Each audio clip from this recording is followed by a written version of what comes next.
All right, let's dive into this FIRE movement, financial independence, retire early, and really unpack what it's all about. Yeah, it seems like everyone's at least thinking about it these days. Right. I mean, even if they're not, like, planning to quit their jobs tomorrow, there's something about it that's really captured people's attention. For sure. I mean, you see those headlines about people retiring in their 30s. It's definitely eye-catching. Totally.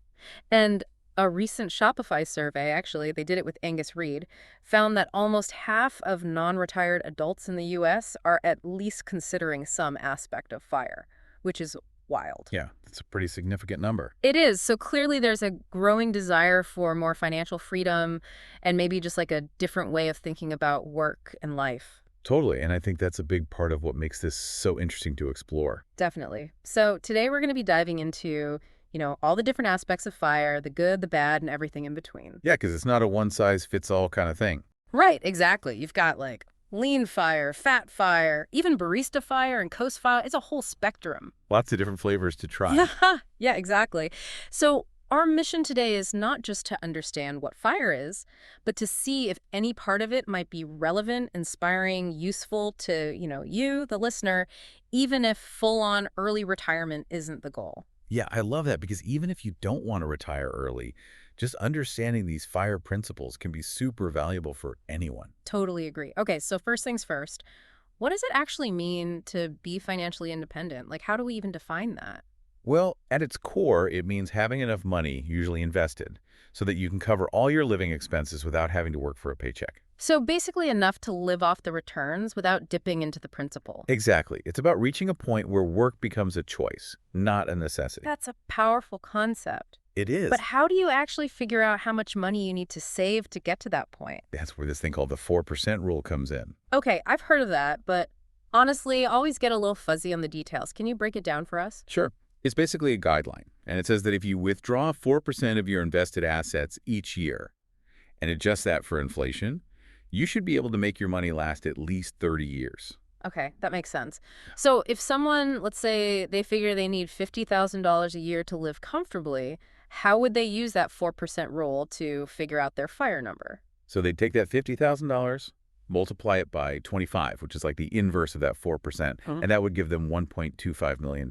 Got it. So that's their target, the amount they'd need to have invested to potentially support that lifestyle without working. Exactly. But what happens if, like, the market crashes? Does that 4% rule still hold up? That's a great question. And honestly, it's something that's debated a lot within the FIRE community. Yeah. Because obviously the 4% rule is based on historical market data, and there's no guarantee the future will look like the past. Right. So some people maybe adjust their withdrawal rate based on how the market's doing. Exactly. Or they might build in a larger cushion just to be safe. That makes sense. So there's an element of risk management involved, even after you've reached that FIRE number. Oh, absolutely. Understanding investing, risk tolerance, and maybe even working with a financial advisor to create a strategy. It's all really crucial. Makes sense. Now, to reach these FIRE numbers, especially if they're pretty big, we're talking about some serious savings rates, right? Like, this isn't just putting away 10% of your paycheck. Yeah, you hit the nail on the head there. We're often talking about 50% or even more. Wow, okay, that's a big chunk. It is. And honestly, this is one of the biggest challenges for most people, especially with the cost of living these days. For sure. So is FIRE really only accessible to people who already earn a lot? Well, that's a big part of the conversation around FIRE, the whole issue of privilege and access. I mean, it's definitely easier to save aggressively if you're already earning a high income, but there are people who achieve it on more modest salaries too. Okay, so it's not impossible, but it definitely takes a lot of... Discipline. Yeah. Yeah.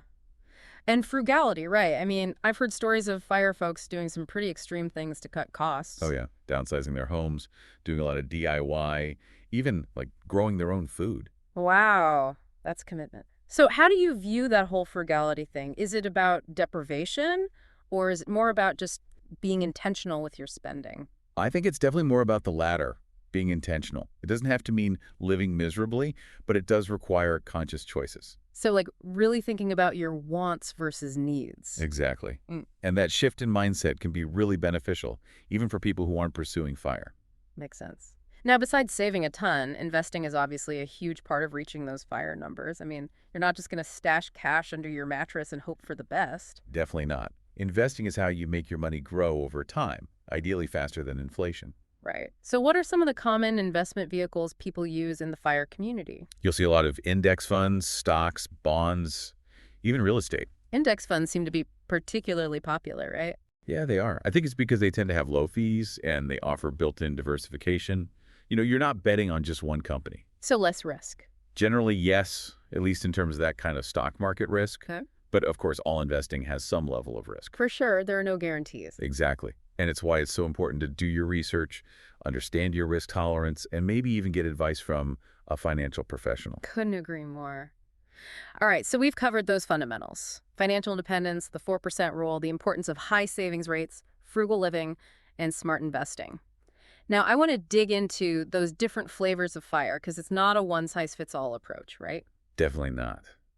The beauty of FIRE is that you can really tailor it to your own values, goals, and comfort level with risk. Right. So let's start with lean FIRE. What does that look like? So Lean FIRE is all about reaching financial independence with the absolute least amount of money possible. Okay, paint me a picture of that lifestyle. What does it involve? Think simplicity, minimalism, maybe some anti-consumerist values. These folks prioritize reaching FI as quickly as possible, even if it means living on a very tight budget and giving up some luxuries. So we're talking like really cutting expenses to the bone? Pretty much. And potentially even choosing alternative living arrangements to keep costs down.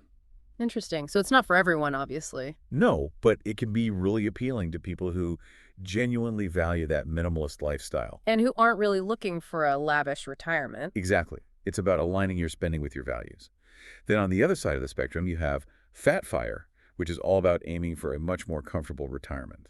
Okay, so more wiggle room in the budget for travel, hobbies, maybe even maintaining a certain level of material comfort. Precisely. Fat FIRE is about being able to really enjoy retirement without constantly stressing about money. But of course, that requires saving up a lot more, right? Yeah, significantly more.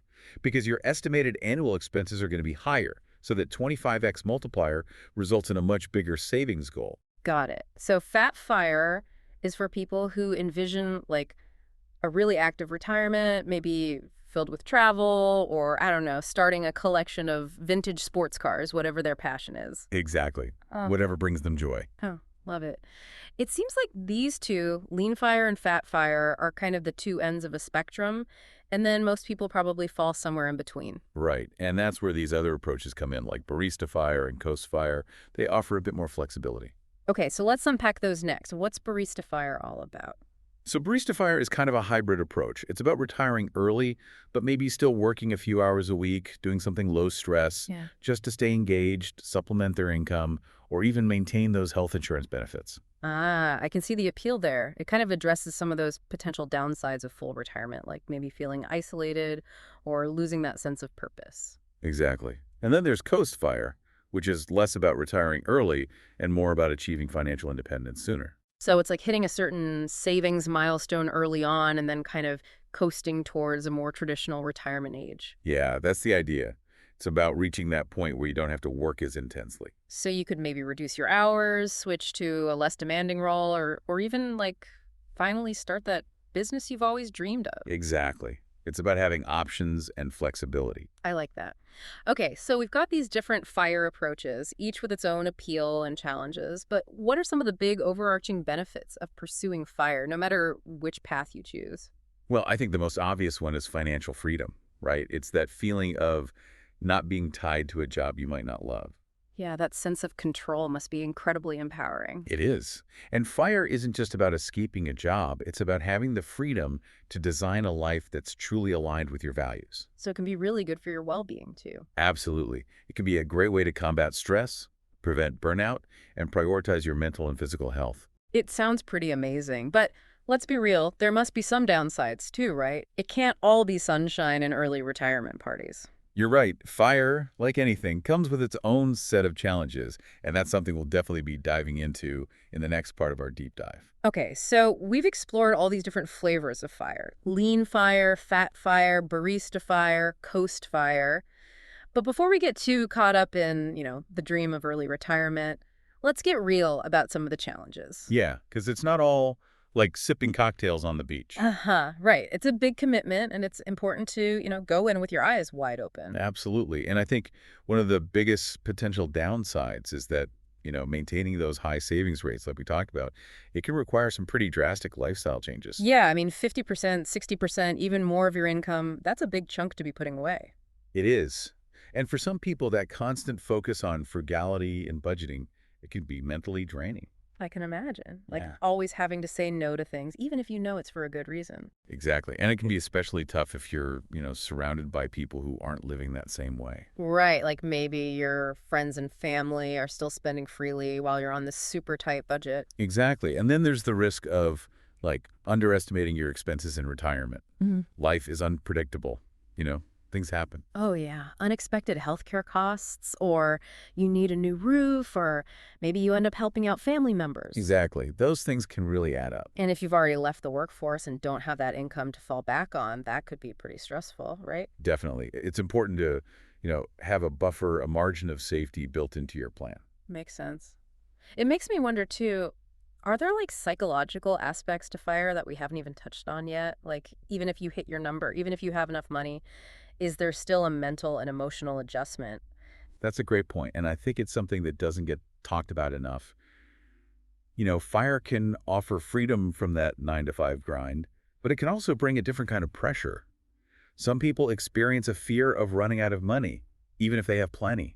It's like you trade one set of worries for another. In a way, yeah. Yeah. And then there's the whole question of identity and purpose. If you've spent your whole life working and suddenly you're not, it can be hard to figure out who you are and what your days should look like. That's a really good point. So it's not just about the numbers, it's about like a whole life shift. Absolutely. And it's Yeah. something to really prepare for, mentally and emotionally. Definitely. Okay, so we've talked about the high savings rates, the potential for burnout from frugality, underestimating expenses, and now these psychological aspects. Anything else we should add to the list of potential fire downsides? Well, another thing that comes up a lot is a potential for social isolation, especially if you're retiring early. Ah, right, because if most of your social connections are through work, that could be a big adjustment. Exactly. And then there's the idea of, like, missed opportunities. If you're stepping away from your career early, you might be missing out on, I don't know, advancements, learning new skills, that kind of thing. And maybe just the camaraderie of working with other people. Yeah, all of that. It's about really thinking about what you're gaining and what you might be giving up. Right, and realizing that fire, it's not the right path for everyone. Definitely not. It's a very personal decision. So with all that in mind, how does someone actually decide if fire is right for them? It feels like there's a lot to weigh. There is. It starts with some honest self-reflection, asking yourself some tough questions like, do you actually enjoy frugal living? Or does it feel super restrictive to you? Right, because if you're going to be miserable trying to save 50% of your income, that's not going to be sustainable. Exactly. And then, are you comfortable taking risks with your investments? Because there's always going to be some level of risk involved. And are you okay with the fact that, like, even if you reach fire, there are still these other challenges, like figuring out your purpose and staying connected? All those things are really important to consider. And I think the biggest question of all is, like, what does your dream retirement look like? Is it about not working at all? Or is it more about having flexibility and control over your time? Right, it's like what's driving you towards fire in the first place? Exactly. And it's important to remember that fire isn't the only path to, financial independence or a more balanced life. There are other options out there. What are some of those alternatives for people who maybe like the fire principles but aren't ready to commit to the whole thing? Sure.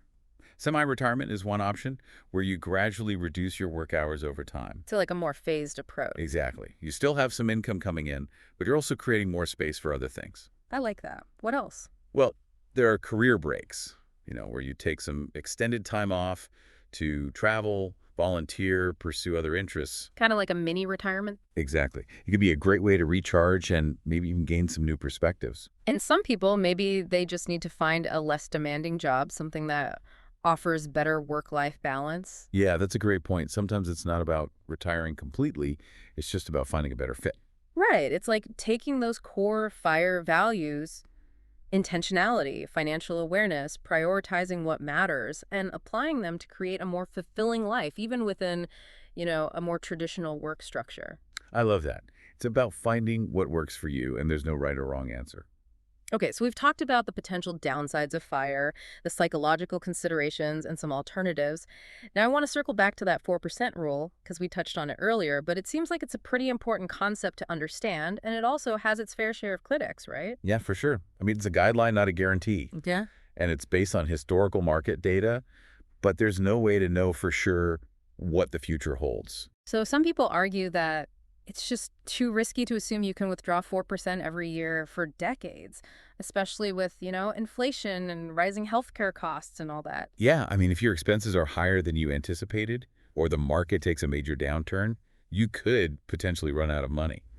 Yikes. Okay, that's a scary thought. So Mhm. what are some things people can do to kind of mitigate that risk? Well, one thing is to build in a buffer, like I said. Have more saved than you think you'll need. Just in case. Exactly. And then, be adaptable. Don't be afraid to adjust your withdrawal rate based on how the market's doing. Okay, that makes sense. So it's not just about hitting that fire number and then like coasting on autopilot. No, it still requires some ongoing management and attention. Got it. And then for some people, maybe it makes sense to have a plan for generating at least some income in retirement, even if it's just part-time or something. Yeah, that's definitely an option. It can provide some extra peace of mind and help you stretch those savings further. Okay, that makes sense. It seems like a lot of this comes down to like your personal risk tolerance and how comfortable you are with the ups and downs of the market. Totally. And that's another reason why working with a financial advisor can be so helpful. They can help you assess your risk tolerance, create a diversified investment strategy, and build a plan that accounts for all those potential market fluctuations. Makes sense. Now let's switch gears a bit and talk about like investment philosophies within the FIRE movement. Is there a particular approach that's most common? Yeah, I'd say a lot of FIRE folks favor a passive investing approach, often using index funds as their main investment vehicle. So what's the thinking behind that? Why index funds?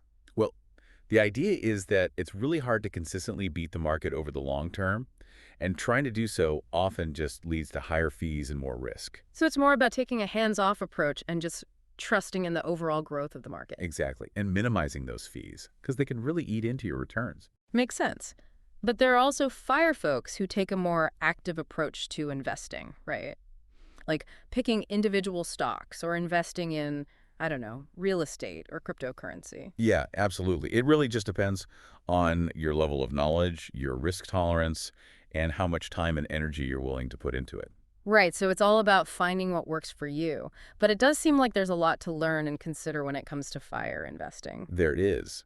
But the good news is there are tons of resources available now to help people learn about investing, books, websites, online communities. It doesn't have to be intimidating. Not at all. And the most important thing is to just start, even if it's with a small amount. The power of compound interest is pretty amazing. Right, time is on your side when it comes to investing. Now, before we wrap up this part of our deep dive, I want to touch on something we talked about earlier, the potential psychological challenges of FIRE. Yeah, I think that's super important to address. Because it seems like, reaching financial independence doesn't automatically guarantee happiness or fulfillment, right? Definitely not. Money can provide security and options, but it's not a magic solution for everything. And some people find that retiring early actually creates a void in their lives, right? Like they miss the structure of work or the social interaction, or they struggle to figure out what to do with all their free time. Exactly. It can be a big adjustment, and it's important to be prepared for that. So, what are some things people can do to kind of smooth that transition, make sure it's a positive experience? Well, one thing is to really think about how you're going to fill your time in retirement. What are your passions? What brings you joy? Do you have hobbies you want to pursue? Yeah, it's like you need to create a new sense of purpose and structure, even without a job. Exactly. And think about how you're going to maintain those social connections. Maybe it's volunteering or joining a club or just making an effort to stay in touch with friends and family. Right, because those connections are so important for our well being. Absolutely. Retirement can be a time of great personal growth and exploration, but it often takes some intentionality and effort to make it truly fulfilling. I love that perspective, seeing retirement as not an end, but a new beginning. Exactly. And even if you're not pursuing fire, I think that mindset can be really valuable. It's about asking yourself what's important to you and then making choices that align with those values. Okay, so we've talked about the potential downsides of fire, the psychological considerations, the importance of investing wisely, and the need for a solid plan for a fulfilling retirement. It seems like achieving financial independence, it comes with a lot of responsibility. It does. But with that responsibility comes a lot of freedom and the opportunity to create a life that truly reflects who you are and what you value. That's a great point. It's not just about the money, it's about what the money allows you to do. Exactly. It's about having the freedom to choose. Now, as we wrap up this part of our deep dive, I have a thought-provoking question for you to ponder.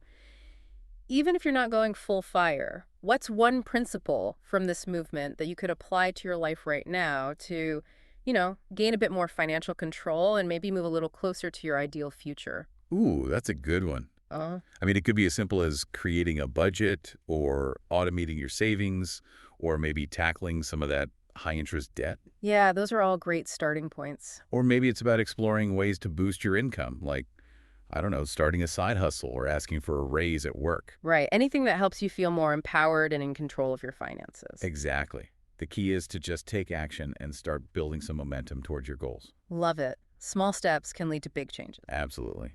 And as we move into the final part of our deep dive, I think it'll be interesting to explore how these FIRE principles can benefit everyone, even those who aren't planning to retire early. So we've really gone deep on fire, different ways to approach it, the pros, the cons, even like the psychological side of it all. It's been a lot to think about. It has, but even if, full-on early retirement isn't your thing, there are still some really valuable lessons to be learned here. Totally. Like at its core, fire is really about taking control of your financial future, right?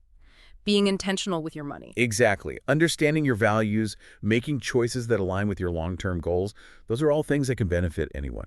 I love that. It's like fire inspired, but not necessarily fire obsessed. Uh-huh. It's So it's okay. not just about retiring early, it's about creating a life that feels, I don't know, more intentional, more secure, more on your terms. Yeah, I love that way of putting it. And one of the FIRE principles that really resonates with me, and I think with a lot of people, is that idea of conscious spending, like really shifting from just mindless consumption to, making thoughtful decisions. Absolutely. It's about asking yourself, do I really need this? Hmm. Or is it just a want? Right. And being honest with yourself about like where your money is going, is it aligned with your values, that kind of thing. Totally. And it doesn't have to be about deprivation. It's about recognizing the spending that truly enhances your life Yeah. versus the spending that, just kind of clutters it. Yeah, and I think that's a distinction a lot of people could benefit from making, even if they're not pursuing fire.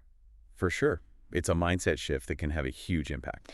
And then another key fire principle that applies to, I think, everyone is the importance of saving and investing wisely. It's not about like hoarding cash, it's about making your money work for you. Exactly. And it doesn't have to be complicated. Yeah. Even small amounts invested regularly can really add up over time. Thanks to the magic of compound interest. Exactly. And there are so many resources available now to help people learn about investing. You don't need a finance degree to get started. Totally. And the fire community has been really great about like sharing information and making investing feel more accessible. Yeah, they've definitely demystified it in a lot of ways. Which is awesome. Now, another fire principle that I think is often overlooked but super important is that idea of diversifying your income streams. Oh, yeah, that's huge. It's not just about relying on a single paycheck. It's about exploring other ways to generate income, whether it's a side hustle, freelance work, even starting your own business. Right. It gives you that financial security and flexibility. And in today's economy, it's almost becoming a necessity, like having multiple income streams. For sure. And the FIRE movement has, a lot of great strategies and resources for that. Totally. So as we wrap up our deep dive into fire, I think the biggest takeaway, for me at least, is that it's not just about early retirement. It's about taking control of your financial future and creating a life that's really in alignment with what you value. Beautifully said. Hmm. And whether you're, all in on FIRE, just dipping your toes in, or even just curious, there's so much to be learned from this movement. I agree. And it's inspiring, right? Like it reminds us that we have more agency over our lives than we sometimes realize. Absolutely. It's about shifting from a mindset of scarcity to one of abundance and possibility. Love it. So for anyone listening who's feeling inspired and ready to, take that first step toward a brighter financial future, what's your best piece of advice? Fiery related or not? That's a good question. I think it's about first defining your vision. Like, what does financial freedom actually mean to you? What does your dream life look like? Right. Get clear on your goals. Exactly. And once you have that vision, you can start creating a plan to get there. And remember, it doesn't have to be perfect. Just start somewhere. Take those small steps and build that momentum. Love it. Progress over perfection. Always. And, don't be afraid to ask for help along the way. There are amazing resources out there, financial advisors, online communities, people who can support you on your journey. Totally. And most importantly, be kind to yourself. Building a secure financial future, it takes time and effort, There are going to be ups and downs. Celebrate the wins, learn from the mistakes, and remember, you're not alone in this. Couldn't agree more. Good. On that note, I think it's time for us to wrap up this deep dive. It's been a pleasure exploring fire with you all. It has. Thanks for joining us. And remember, the most important thing is to find what works for you. Whether you're aiming for early retirement or just seeking more balance and control in your life, those FIRE principles, they can be really powerful tools. So until next time, keep exploring, keep learning, and keep that fire burning bright in your hearts, your minds, and yes, even your bank accounts.